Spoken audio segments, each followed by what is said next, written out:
What's up mga idol? New playoff scenario. Swerte ng Hinebra dito.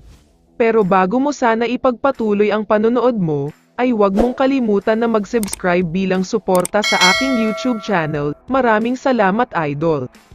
May breaking news lang muna tayo sandali. Dahil pinauwi at nilampaso ng TNT Tropang Giga ang defending champion na San Miguel Beermen, matapos nila itong tinambakan sa naging laban nitong linggo. Kaya naman dahil sa pagkatalo ng SMB, laglag na sila sa playoffs, may chance pa rin makapasok sa next round pero sobrang imposible na mangyari ito, kaya considered as laglag na sila dahil sobrang malabo na talaga. Mas maliit pa sa butas ng karayom ang chance nila, dahil para mag-advance sa next round ay kailangan matalo ang Magnolia sa TNT, at matalo ang NLEX sa Eastern. Kapag nangyari ito ay may chance ng sobrang konti ang SMB.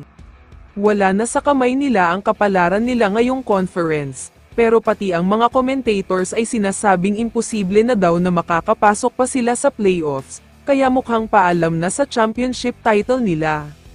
Samantala, talakayin na natin ngayon ang balita tungkol sa bagong playoff scenario na inilabas ng mga source. Ang kailangan ipagdasal ng mga Hinebra fans ngayon ay maipanalo ng TNT at Meralco ang mga huling laban nila.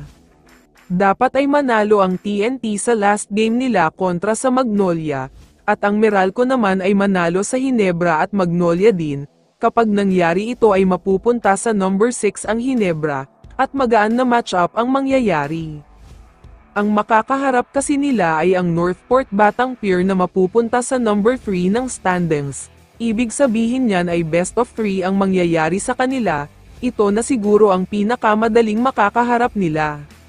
Aminin man natin o hindi, mahirap kalaban ang TNT, Meralco, Eastern at Rising Team na Converge.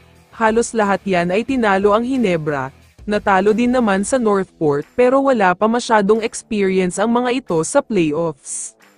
Pero kung hindi nga maipanalo ng TNT at Meralco ang mga remaining games nila, sobrang malaki ang chance na muli nating mapapanood ang rematch ng last Governors Cup Finals, labanan sa pagitan ng Hinebra at TNT. Medyo bangungot na para sa Hinebra ang matchup na ito, dahil 2 beses na silang natatalo na si RHJ ang import, kaya naman kung Hinebra fans ka ay magdasal kang hindi ganito ang mangyari dahil delikado talaga. Kaya naman kung ikaw ang tatanungin idol, ano ang masasabi mo sa balitang ito?